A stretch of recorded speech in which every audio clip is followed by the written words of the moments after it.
नमस्कार. आजचा विषय आहे आपला कुंकुमार्चन कसे करावे व विधवा महिलांनी कुंकुमार्चन करावे की नाही करावे. कुंकुमार्चन कोणी करावे, कुंकुमार्चन कसे करावे, विधवा महिलांनी कुंकुमार्चन करावे का, तर या सगळ्या गोष्टी जाणून घेण्यासाठी व्हिडिओ तुम्ही पूर्ण बघा, स्किप न करता. यामध्ये सर्वात महत्त्वाची गोष्ट म्हणजे विधवा महिलांनी कुंकुमार्चन करावे का नाही करावे याबद्दल मी माहिती सांगणार आहे, तर ती तुम्ही स्किप न करता ऐका. नमस्कार, श्री स्वामी समर्थ. स्वागत आहे तुम्हा सगळ्यांचं घरगुती गप्पा यूट्यूब चॅनल वरती. आजचा दिवस तुम्हा सर्वांना खूप छान आणि सुख समाधानीचा जाऊ दे हीच मी स्वामी चरणी प्रार्थना करते. नवीन व्हिडिओला सुरुवात करण्या अगोदर तुम्ही जर माझ्या चॅनलला पहिल्यांदा बघत असाल तर चॅनलला लाईक, शेअर, सबस्क्राईब करा आणि सबस्क्राईब करेल असेल तर आपला आजचा विषय आहे श्री कुंकुमार्चन कसे करावे. वाद विसरू नका. विधवा स्त्रिया कुंकुमार्चन करू शकता का? तर हो, ज्या स्त्रियांचे पती नाहीत त्यांनी कुंकुमार्चन केले तरी चालते. हो, ज्या स्त्रियांचे पती नाही त्यांनी कुंकुमार्चन करावे, अगदी करावे. का करावे? कारण तो एक अग्नितत्वाचा विधी आहे. म्हणून हा विधी, कुंकुमार्चन विधी, तो एक अग्नितत्वाचा विधी आहे. म्हणून विधवा स्त्रिया कुंकुमार्चन करू शकतात. पण बऱ्याचशा विधवा स्त्रिया कपाळी कुंकू लावत नाही, कारण त्यांना तो अधिकार नाही हे समाजाने कोणी काढलंय माहीत नाही. त्यांनी कपाळाला कुंकू लावू नये असं कुठेही शास्त्रामध्ये सांगितलेले नाही. म्हणजे वास्तविक पाहतात याच्यावरती अभ्यास होणं गरजेचं आहे. तुम्ही बघा, ज्या स्त्रियांचे पती गेले असतात त्यांनी, पण वास्तविक काय आहे की लोकांच्या जुन्या विचारामुळे आजही विधवा स्त्री डोक्याला कुंकू लावत नाही. पण तसं पाहिलं तर ही प्रथा चुकीची आहे. कारण ही प्रथा जर चुकीची नसती तर सतीची प्रथा ही जुन्या काळी चालत होती, ती थांबवली गेली. म्हणजे पूर्वी प्रथा होती की नवरा गेला की लगेच स्त्री सती जायची, पण काही काळाने ती सती प्रथा बंद केली. तशी मला वाटते की आपण ही स्त्रियांनी कुंकू लावण्याची प्रथा ही चालू केली पाहिजे. ती हा अधिकार, सती जाण्याची प्रथा चुकीची थांबवली गेली, तशीच आपण कुंकू लावण्याची ही प्रथा चालू केली पाहिजे. आणि याच्यामध्ये आपण लक्षात घेतलं पाहिजे की कुंकुमार्चन अगदी विधवा महिलांनी सुद्धा करावं. देवीचं कुंकुमार्चन हे विधवा स्त्रिया, कुमारिका, स्वसीन स्त्रिया, पुरुष सुद्धा करू शकतात.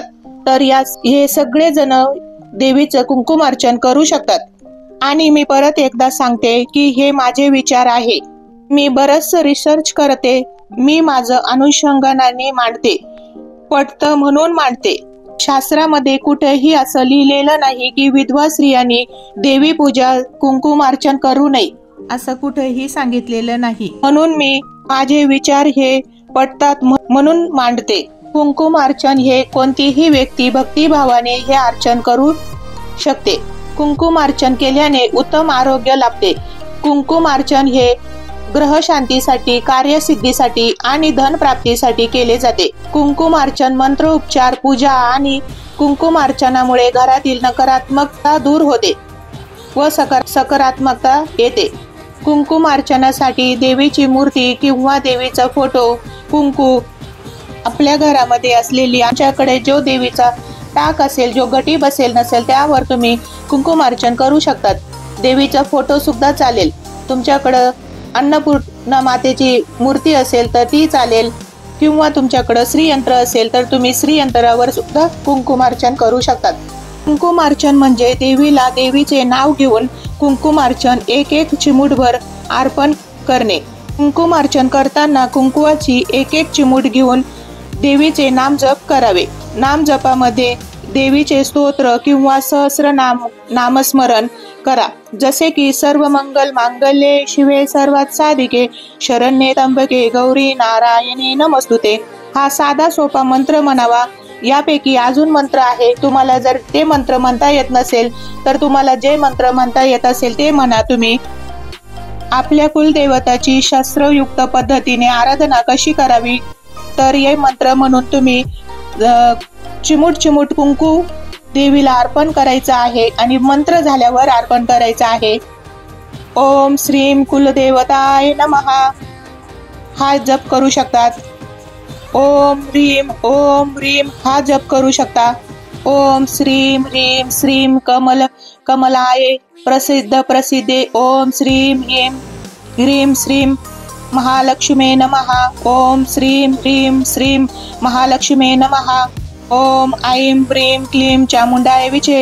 ओम ऐं क्लीं चामुंडाय विचे असा मंत्र पूर्ण झाल्यावर तुम्ही चिमूटभर कुंकुमार्चन पायापासून डोक्यापर्यंत देवीला अर्पण करायचे आहे। स्क्रीनवर तुम्हाला मंत्र दिलेले आहे मी, तुम्ही ते वाचून म्हणू शकतात किंवा तुम्हाला साधा सोपा सर्व मंगल मांगल्ये शिवे सर्वात साधिके शरण्ये त्र्यंबके गौरी नारायणे नमस्तुते जो सोपा मंत्र वाटन तो तुम्ही 21 वेळेस 11 वेळेस तुम्हाला शक्य असेल तितक्या वेळेस नामजप करून देवीवर कुंकुमार्चन करावे। आपल्या घरामध्ये असलेल्या अन्नपूर्णे देवीवर श्रीयंत्रावर आपल्या घरामध्ये जे देवीचे फोटो असेल मूर्ती असेल त्यावर सगळ्यांवर तुम्ही कुंकुमार्चन करावे। आणि नवरात्रीमध्ये विशेष महत्व असते। ललित पंचमी अष्टमी किंवा नवमीला याची विशेष महत्व आहे। या दिवशी तुम्ही कुंकुमार्चन केले तर याचे जास्त लाभ मिळतात। प्रत्येक नामस्मरणानंतर एक चिमूटभर कुंकू देवीच्या मूर्तीवर किंवा श्रीयंत्रावर अर्पण करा। हे कार्यसिद्धीसाठी ग्रह शांतीसाठी किंवा लक्ष्मी प्राप्तीसाठी केले जाते। कोणतीही व्यक्ती हे कार्य करू शकते। कुंकुमार्चन हे नवरात्रीला प्रत्येक महिन्याच्या पौर्णिमेला केले जाते। नवरात्रीत जास्त विशेष महत्व आहे कुंकुमार्चनाला। कुंकुमार्चन करताना जो आपण मंत्र जाप करतो, मंत्र उच्चार करतो, पूजा आणि कुंकुमार्चन यामुळे घरातील नकारात्मक शक्ती दूर होते व सकारात्मक शक्ती येते।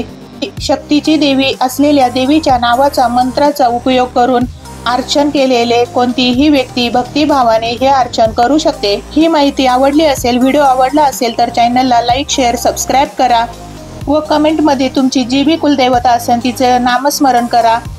तुमची कुलदैवत कोल्हापूरची असेल तर कोल्हापूरची महालक्ष्मी, तुळजापूरची असेल तर तुळजापूरची आई भवानी, माहूरगडाची असेल तर माहूरगडाची रेणुका माता, वणीची असेल तर वणीची सप्तशृंगी माता, जी बी तुमची देवी असेल तर तिचं नाव कमेंट करा। माहिती आवडली असेल, व्हिडिओ आवडला असेल तर चॅनलला लाईक शेअर सबस्क्राईब करा। श्री अवधूत चिंतन श्री गुरुदेव दत्त श्री स्वामी समर्थ।